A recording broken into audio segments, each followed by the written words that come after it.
Hey there, baseball fans. It's Ben, and I am back with more of the junk wax era that I know and love. Hopefully, you do too. We're exploring 1991 Topps right now. I went ahead and bought from a guy named Dennis two complete sets of 1991 Topps, and they're hand collected, which is key here because I'm looking for the errors, variations, etc. Here's my list. We already went through this set. In this set, we found the Scott Coolbaugh. We had that one. Wes Chamberlain, we had the wrong photo there. Keith Comstock, we had the Cubs logo. Jose Gonzalez, we had the wrong picture, the one of Billy Beane. Dennis Boyd, we had the pink flag on his wrist. And so those are the ones that we had in this box. Let's check out this one and see if we can find anything worthwhile in here, including any of those big money, kind of like wrong border cards. That's what we're really after. And of course, we're taking a look at the back and seeing, are there any, what is in here? Are there any dark backs, glow backs, light backs, etc.?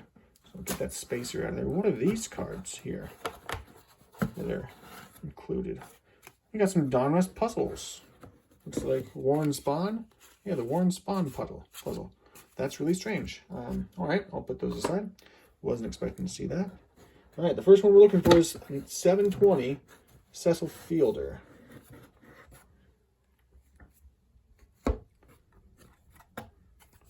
All right, so 720 right there, Cecil Fielder. And you can see that is the regular number there. We're looking for that to be pink on the inside instead. So that's the standard card there. So 685 is the next one we're looking for, which is the Doug Drabek. That's the one I'm really hot on. Hopefully we can find that rare white border. There's the Doug Drabek.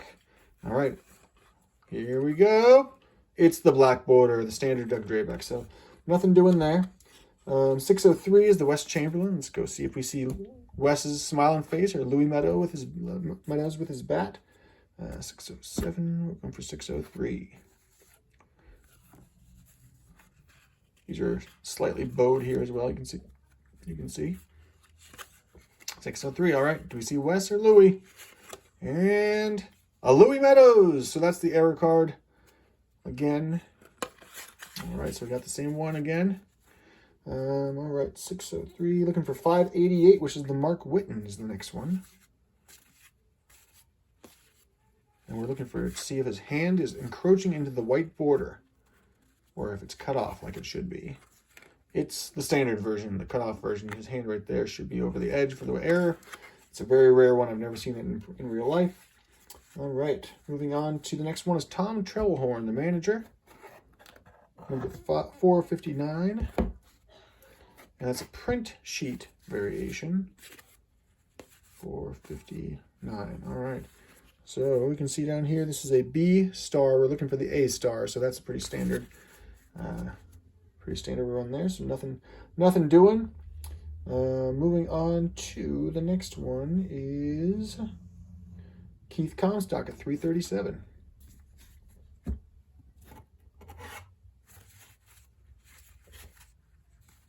Oh, there's the Chipper Jones for those of you interested in that. Good old Chip.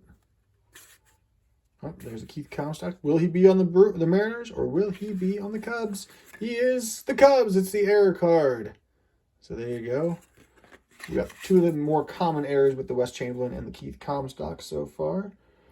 All right, so 337. Next up is 279, Jose Gonzalez.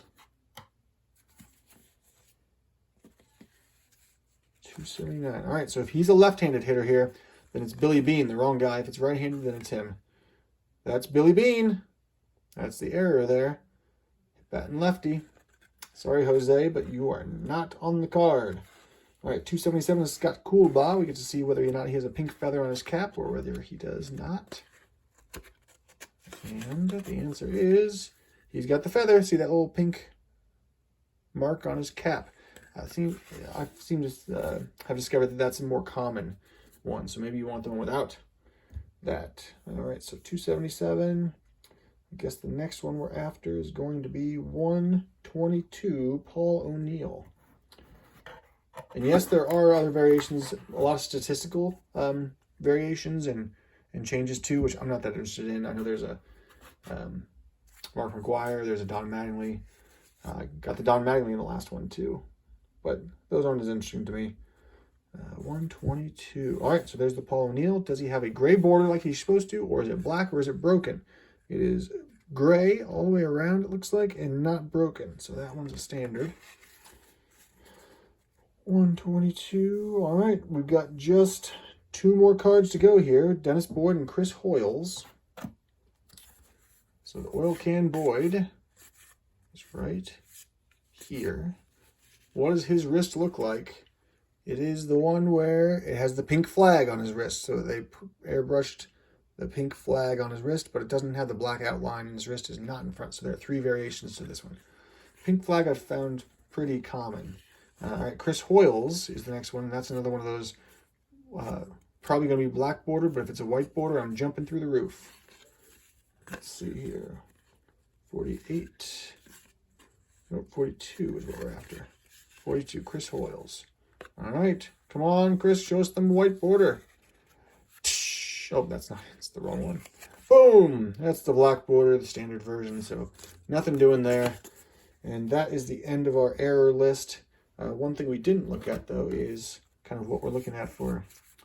These all look like a lot of light back, a lot of glow backs. Oh, look, there's one non-glow back here, so you can see.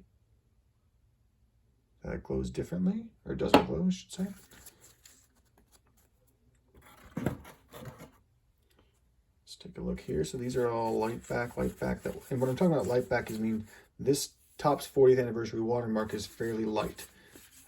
See if there's any dark back in here, but I don't see any. And look, we've got mostly glow backs here too, where the ink is glowing under black light, but you can see there are a handful of non-glow backs like this one. Right here does not glow under the black light. So it seems to be in these 2 sets here. The light back definitely overwhelms the dark back, and we've got mostly glow backs as opposed to non-glow backs. But look, we got a smattering of non-glow backs mixed in there too. So I'm going to save all of these for my very scientific study to see. I've got a few thousand right now of the 91 Topps, and I'm going to count up glow backs versus non-glow backs, dark backs, light backs, etc. and see if we can get some numbers on what we've got here. Looks like a lot of light backs. A lot of light backs. And a lot of glow backs. All right, so I won't bore you guys with looking at the rest of them, but that's what we've got. Hope you guys enjoyed this little study.